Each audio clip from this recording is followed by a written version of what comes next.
RS brothers లో ఆషాఢం KG sale మళ్ళీ మొదలైంది. మరెన్నో క్రేజీ ఆఫర్స్ ఖైదీ చేయండి ఆర్ఎస్ బ్రదర్స్.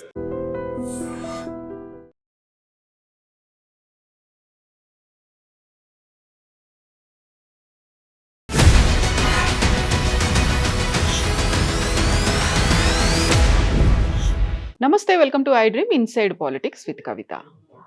రాష్ట్రంలో బీసీలకి 42% రిజర్వేషన్ పెంచుతూ అది కూడా ఈసారి స్థానిక సంస్థల ఎన్నికల్లోపే దాన్ని చట్టబద్ధత చేసుకొస్తాము అనే మాటని గట్టిగా చెప్తోంది రాష్ట్ర ప్రభుత్వం. అయితే నిజంగా ఆర్డినెన్స్ సాధ్యం అవుతుందా? దాంట్లో ఉన్నటువంటి లీగల్గా చిక్కులేంటి? ఇది తెలుసుకోవడానికే గవర్నర్ కేంద్రానికి నివేదికను పంపించారు. యాక్చువల్గా చట్టబద్ధత సాధ్యమేనా? ఎన్నికల్లోపు అది అవుతుందా? గవర్నమెంట్ ఏం చెప్తోంది? మనతో పాటుగా ఉన్నారు పొలిటికల్ అనలిస్ట్ వి ప్రకాష్ గారు. ప్రకాష్ గారు నమస్కారం అండి. సో బీసీలకి సంబంధించినటువంటి రిజర్వేషన్ల బిల్లు, స్థానిక సంస్థల్లో 42% రిజర్వేషన్లు, అసెంబ్లీలో తీర్మానం ఆమోదం పొందింది. ఆర్డినెన్స్ యాక్చువల్గా ఏం జరుగుతుంది? నెక్స్ట్ ఆర్డినెన్స్ పాస్ అవుతుందా లేదా? బీజేపీ కాంగ్రెస్ రెండు పార్టీలు కూడా బీసీలను ఫుట్బాల్ ఆడుతున్నాయి. నాకేం చెప్పడానికి సంకోచం లేదు. పాలకు పాలు నీళ్ళకు నీళ్లు సపరేట్ చేసి మాట్లాడదాము. ఇది పెద్ద కుట్ర, రాజకీయ కుట్ర. ఇద్దరు ఒకటై బీసీలోకి ఎట్టి పరిస్థితుల్లో రిజర్వేషన్స్ పెంచొద్దు అనేది వాళ్ళ అభిప్రాయం. అందుకోసం ఏం చేశారు? డెడికేటెడ్ కమిషన్ అని ఒకటి వేశారు. వేసి ఆ డెడికేటెడ్ కమిషన్కి ఏమి సంబంధం లేకుండా సర్వే చేశారు. అది రాహుల్ గాంధీని మోసం చేశారు, తెలంగాణ ప్రజల్ని మోసం చేశారు. రాహుల్ గాంధీ ఏం చెప్తున్నాడు? నిన్న కమిషన్ వేశారు, నేను కమిషన్తో మాట్లాడినా, దాన్ని ఇప్పుడు నా డ్రీమ్ ఇది. బట్ నీ డ్రీమ్ ప్రకారం జరగలే కదా. ఆయన ఇప్పటికేమనుకుంటుండంటే బీసీ కమిషన్ చేసింది సర్వే అనుకుంటున్నాడు. అంటే అది మ్యాండేటరీ. ఒకవేళ పార్లమెంట్లో పెట్టాలంటే డెడికేటెడ్ కమిషనే చేయాలి సర్వే. బట్ జిఏడి చేసింది ఇక్కడ.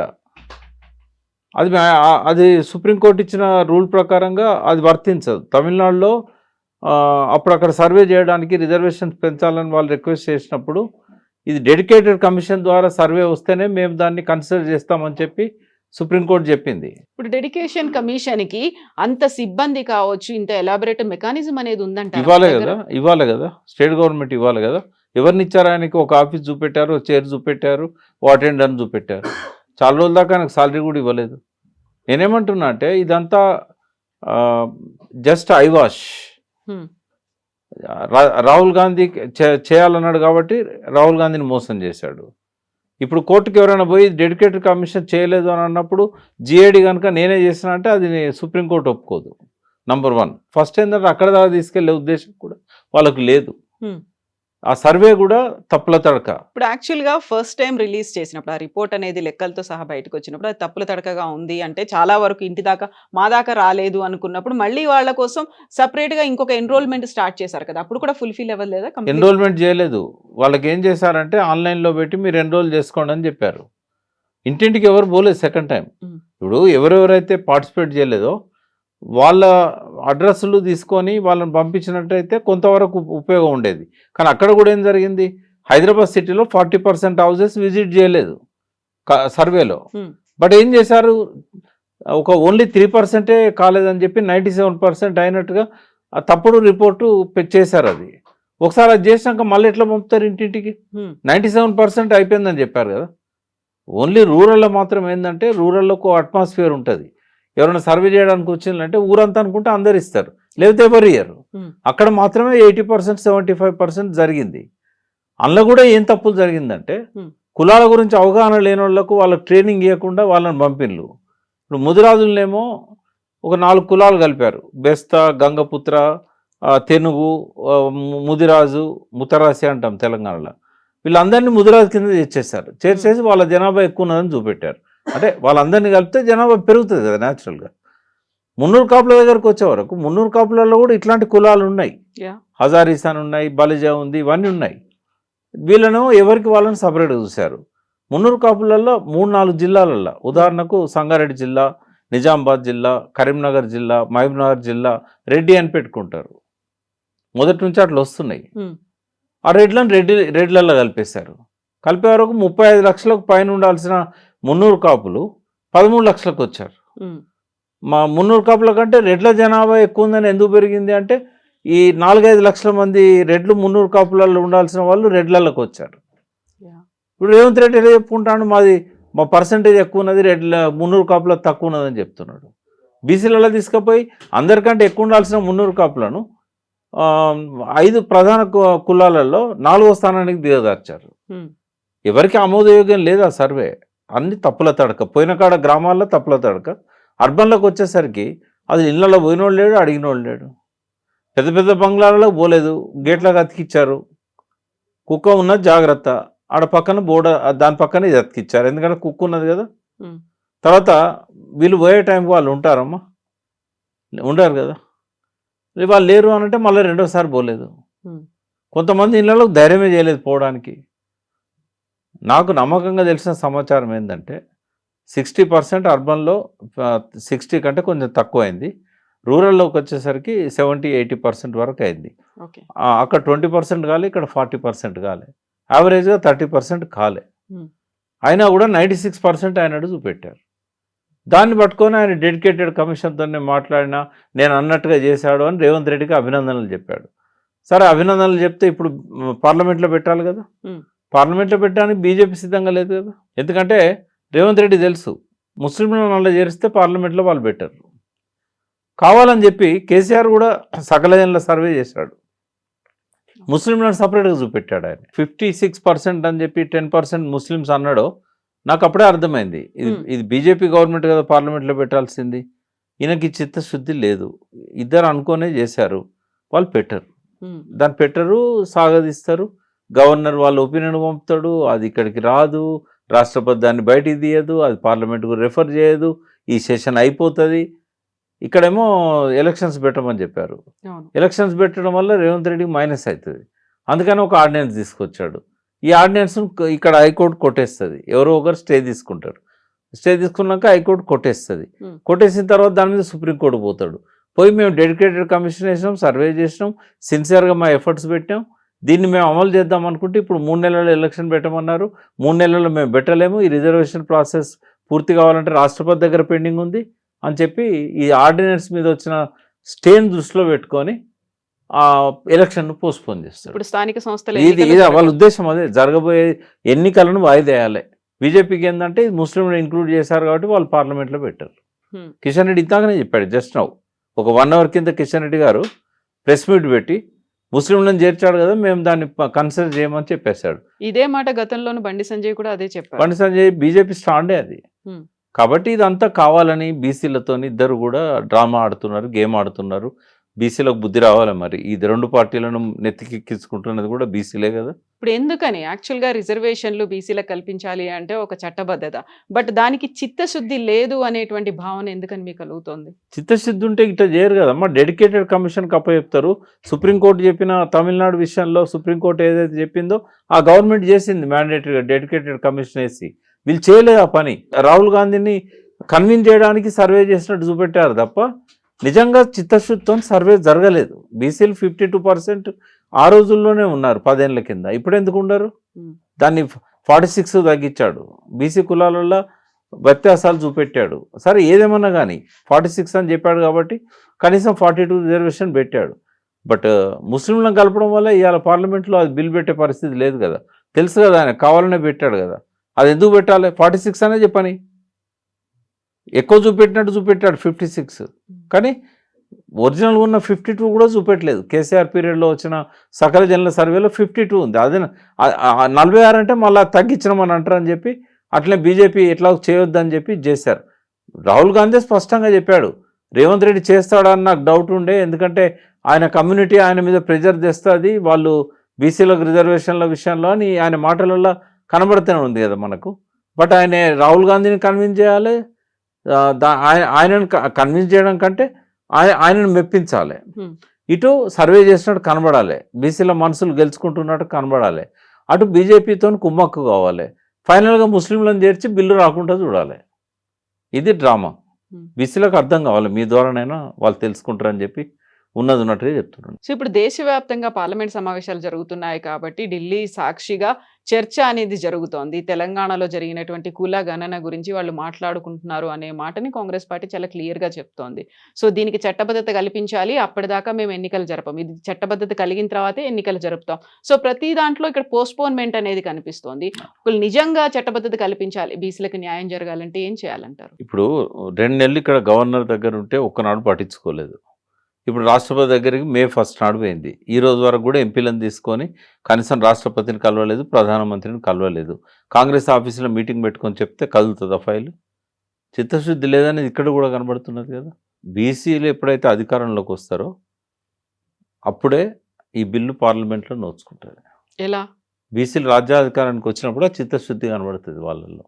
సో, ఇప్పుడు దానికోసం సెపరేట్‌గా పార్టీ రావాలంటారా? లేకుంటే పార్టీల్లోనే ఒక యూనిటీ అనేది బీసీ లీడర్‌లకు సంబంధించి రావాలా? బీసీలు స్వతంత్రంగా రాజ్యాధికారంలోకి వచ్చేంత శక్తి లేదు. కానీ బీసీలు ఒక పార్టీ పెట్టుకొని ఒక సమర్థవంతమైన నాయకత్వం కింద పనిచేసినట్టయితే కనీసం ఈ 3 పార్టీలలో ఏదో ఒక పార్టీతో ప్రీ ఎలక్షనో పోస్ట్ ఎలక్షనో అలయన్స్ అవుతుంది. ప్రీ ఎలక్షన్ ఒకరితో పెట్టుకోవచ్చు, పోస్ట్ ఎలక్షన్ ఇంకొకరితో పెట్టుకోవచ్చు. అట్లేం లేదు. బీసీలకు ఏది అడ్వాంటేజ్ అయితే అది చేయొచ్చు. కనీసం వాళ్ళు అలయన్స్కి రావాలంటే కూడా ఆ బలాన్ని ఎలక్షన్ల రూపంలో చూపెట్టాలి కదా. ఏమో 2-3 రెడీ అవుతున్నారు. మరి ఎవరు పార్టీ పెడతారో ఎవరు ముందుకు వస్తారో చూడాలి. కాకపోతే ఈ బీసీలకి సంబంధించి అన్ని పార్టీలు మాట్లాడుతున్నాయి. ఒకవైపు బీఆర్ఎస్ మాట్లాడుతోంది, కాంగ్రెస్ చేస్తోంది, ఆ తర్వాత బీజేపీ కూడా అంటోంది. ఇప్పుడు ముస్లింలను కలిపారు కాబట్టి మేము ఎలా దానికి చట్టబద్ధత కల్పిస్తాం, ఎలా ఆమోదం తెలుపుతాము అనేది. ముస్లింలని పక్కన పెట్టి యాజ్ ఇట్ ఈస్ గా బీసీలకు రిజర్వేషన్ ఇస్తే బీజేపీ మద్దతు ఇస్తుంది అనేది లేదా? అంటే ఈ పార్టీలకు వేటికి కూడా చిత్తశుద్ధి లేదమ్మా. ఇప్పుడు తెలంగాణ కోసం బిల్లు పెట్టడానికి ఎట్లయితే కంపల్షన్ క్రియేట్ చేశామో ఇక్కడ కూడా అట్లాంటి కంపల్షన్ క్రియేట్ చేయాలి. ఆ జాతీయ పార్టీలు ఏవైతే ఉంటాయో ఆ పార్టీల సపోర్ట్ లేకుండా ఈ బిల్లు ఆమోదం కాదు. కొంత కాంగ్రెస్కి జాతీయ స్థాయిలో కొంత చిత్తశుద్ధి అన్నట్టు కనబడుతుంది.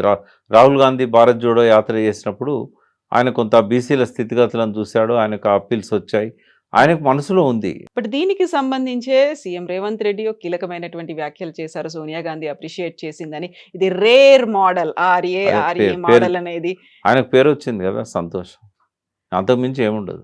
బీసీలను అడ్డం పెట్టుకొని పేరు సంపాదించుకున్నాడు, రాహుల్ గాంధీని మెప్పిస్తున్నాడు. కానీ మనకు కావాల్సింది ఏంది? Result, end result. So end result ఎలా వస్తుంది, ఏం చేయాలంటారు? బీసీలు రాజ్యాధికారానికి రావాలి. ఏ పార్టీ అధికారంలో ఉన్నా కూడా పార్లమెంట్లో తెలంగాణ కోసం బీసీ రిజర్వేషన్ చట్టం రాదు. సో ఇంతకాలం ఎన్నికల్లో ఉన్నారు, రాజకీయాల్లో ఉన్నారు, వాళ్ళు కూడా మంత్రులుగా ఉన్నారు, చట్టసభల్లో ప్రాతినిధ్యం వహించారు. బట్ ఎందుకని రాజ్యాధికారం దిశగా జరిగినటువంటి పోరాటాలు చాలా అయ్యాయి, మొదలు కాలేదమ్మా. బీసీలు రాజ్యాధికారం దిశగా 0లో ఉన్నారు. 1 వరకు కూడా రాలేదు. 1 వరకు వస్తే అప్పుడు మనం 5 దాకా పోతారా, 10 దాకా పోతారా?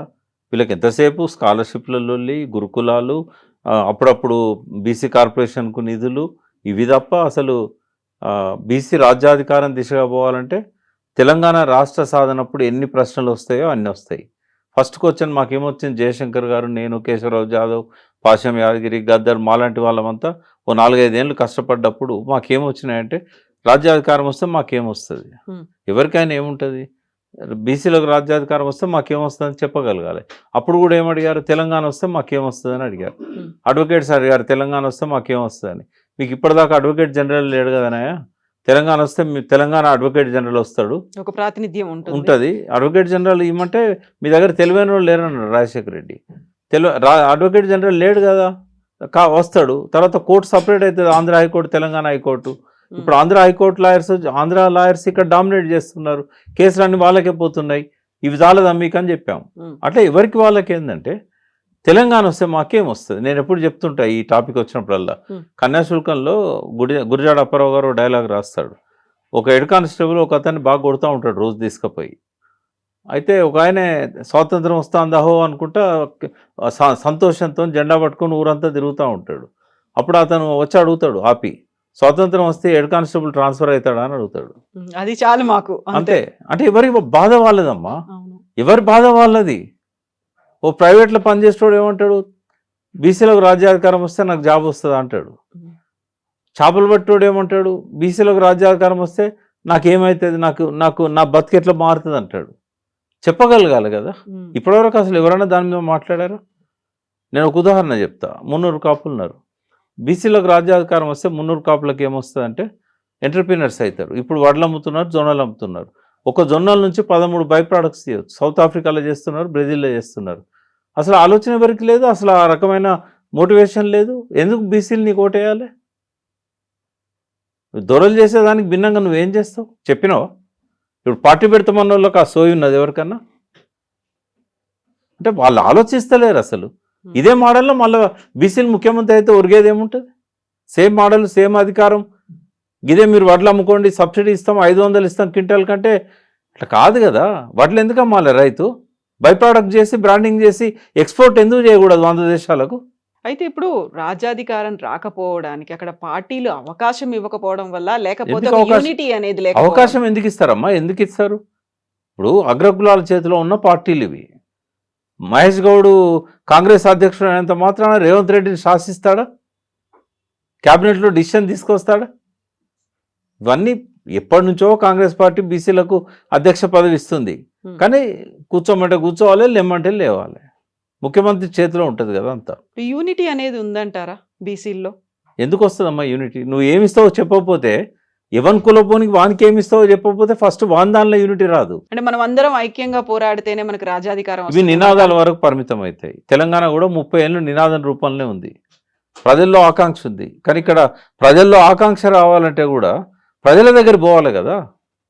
ఇప్పుడు సంచార జాతులు ఉన్నాయి, ఎంబీసీలు అంటాం. అవును. గాడిద మీద ఇప్పటికి వాడు మూట్లు వేసుకొని పోతున్నాడు. ఓ ఇల్లు లేదు, ఓటకు లేదు, ఏమీ లేదు. వాని రేషన్ కార్డు లేదు, ఆధార్ కార్డు లేదు. వానికి ఏమొస్తుందో నువ్వు చెప్పాలి కదా. చెప్పినావా?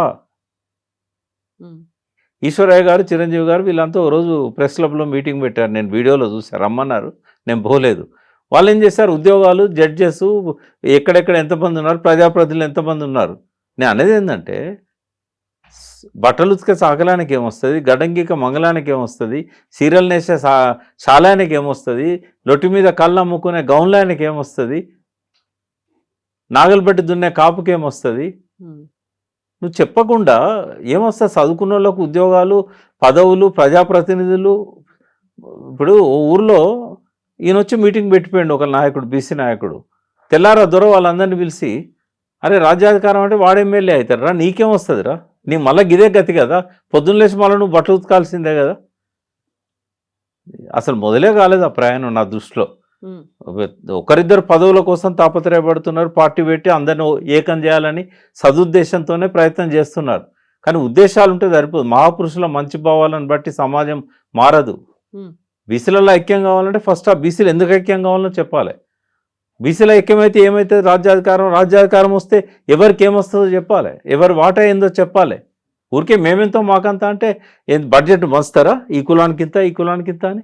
సో అవన్నీ చెప్పాలి అంటే who bells the cat first అంటారా? పిల్లి మెడలో గంట కట్టేది ఎవరు? అందరినీ కలిపి ఏకం తీసుకురావడానికి వాళ్ళకి ఏది అవసరమో చెప్పగలిగే వాళ్ళు ఎవరంటారు? ఇప్పుడున్న వాళ్ళని అయితే ఎవరు లేరమ్మా. ఆ ప్రయత్నం రాబోయే రోజుల్లో వస్తుందేమో. అందుకే నాకేం భ్రమలు లేవు. నెక్స్ట్ 28లో బీసీ ముఖ్యమంత్రి అవుతాడనో, లేకపోతే ఒక పార్టీ వచ్చి అందరి మనసులను గెలుచుకుంటుందనో నాకేం భ్రమలు లేవు. మేధోమథనం జరగాలి. అన్ని కులాల్లో ఉన్న బీసీ విద్యావంతుల వేదికలు ఏర్పడాలి. ప్రతి కులంలో కూడా విద్యావంతుల వేదికలు. కనీసం వాళ్ళ దాంట్లో ఎడ్యుకేటెడ్స్ మన కులానికి ఏం చేద్దామనే సోయి లేదు. ఎవరి జాగాలో వాళ్ళు ఉంటారు. నేను 10 ఏళ్ళ నుంచి చెప్తున్నా, మీ కులాలలో మీరు ఫస్ట్ విద్యావంతుల వేదికలు పెట్టుకోండి. మీ దాంట్లో చదువుకున్న వాళ్ళు ఉన్నారు, మీ దాంట్లో పిహెచ్డీ చేసిన వాళ్ళు ఉన్నారు. మీరంతా మీ కులాన్ని ఐక్యం చేయండి. అందులో చదువుకున్న వాళ్ళను, రిటైర్డ్ వాళ్ళను, ఉద్యోగులను అందరినీ ఒక వేదిక మీద తీసుకురండి. మీ కులానికి ఏం లాభం వస్తుందో చెప్పండి అంటే వాళ్ళు కదలరు. ఇవన్నీ సెల్ఫీల కోసం, తెల్లారి పేపర్లో చిన్న సింగిల్ కాలం చూసుకోవడం, యూట్యూబ్లో వాళ్ళ స్పీచెస్ పెట్టుకోవడం. ఇంత మించి బీసీలు ఒక్క అడుగు కూడా ముందుకేయలేదు. అందుకే ఇష్టం వచ్చినట్టుగా ఈ పార్టీలు ఆడుకుంటున్నాయి. వాళ్ళతో ఇంకా ఆడుకుంటాయి. మరి ఆ పార్టీల్లో కూడా లీడర్లు ఉన్నారు కదా, బీసీ లీడర్లు ఉన్నారు. వాళ్ళకి అర్థం నోరు తెరిచే ధైర్యం ఉన్నదా? ఏ బీసీ నాయకుని కన్నా ధైర్యం ఉన్నదా ముఖ్యమంత్రిని అడగడానికి? కేసీఆర్ని అడగలుగుతారా పోయి? ఆయనకు బీసీల పట్ల ఒక విజన్ ఉంది. కనీసం మాకు ఇది కావాలని అడగలుగుతారా? 5,000 కోట్లు ప్రణాళికల రాశాడు. ప్రతి సంవత్సరం బీసీల కోసం 5,000 కోట్లు ఇస్తానని. ఒక్కనాడన్నా ఒక బీసీ నాయకుడు అడిగారా?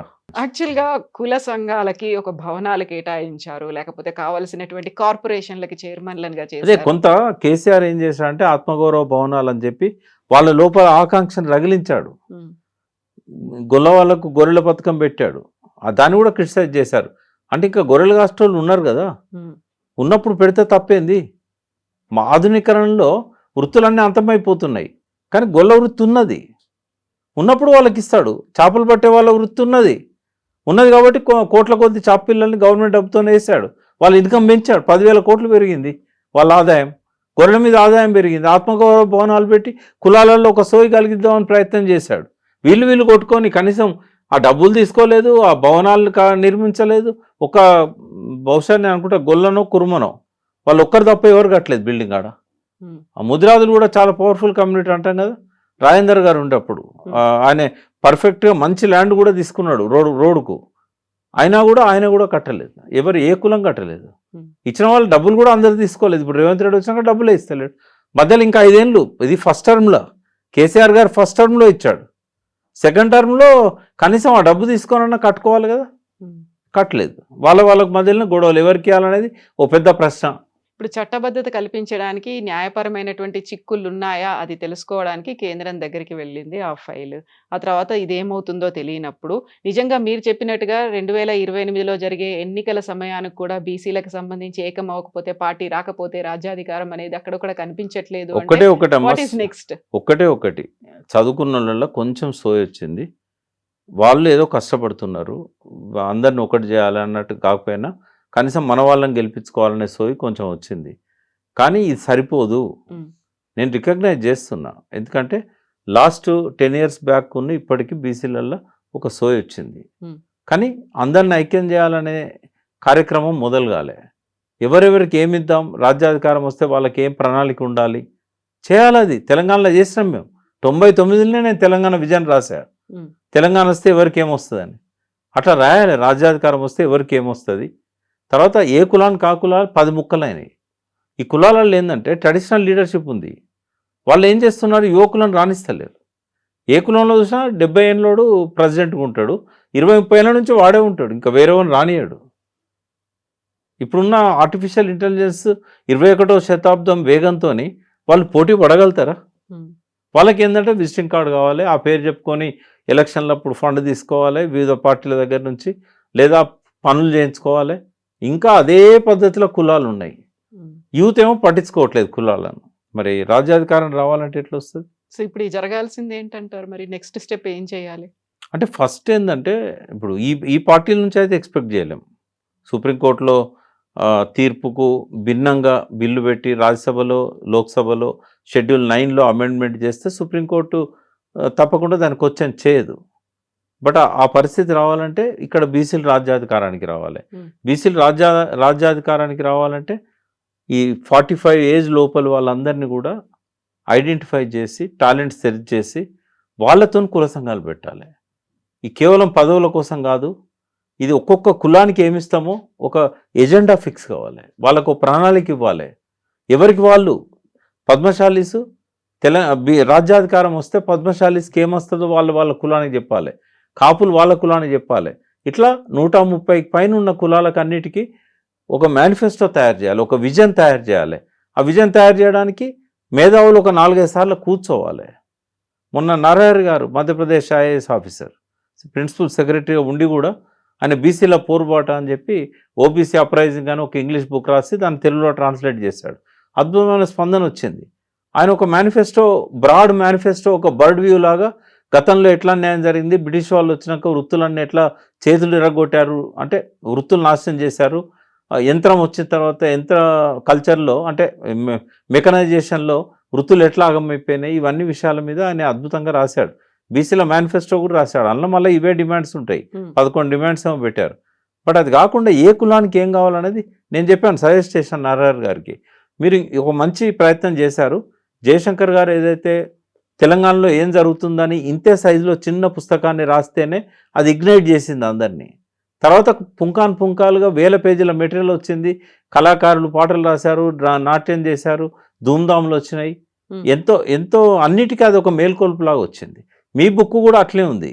కానీ నెక్స్ట్ ఏంటంటే ఇక్కడున్న కులాలకు ఆధునీకరణ ఎట్లా జరగాలి, వాళ్ళకు అందులో భాగం ఎట్లా కావాలి, వాళ్ళ ఎకనామికల్గా ఫైనాన్షియల్గా వాళ్ళు ఎట్లా స్టేబుల్ కావాలి, రాజ్యాధికారం వస్తే ఆ కులానికి ఏం జరుగుతుంది, ఎవరికి వాళ్ళు మాకు లాభం జరుగుతుంది బీసీలు రాజ్యాధికారం వస్తామని అనుకుంటే ఎవరైనా ముందుకు వస్తారు.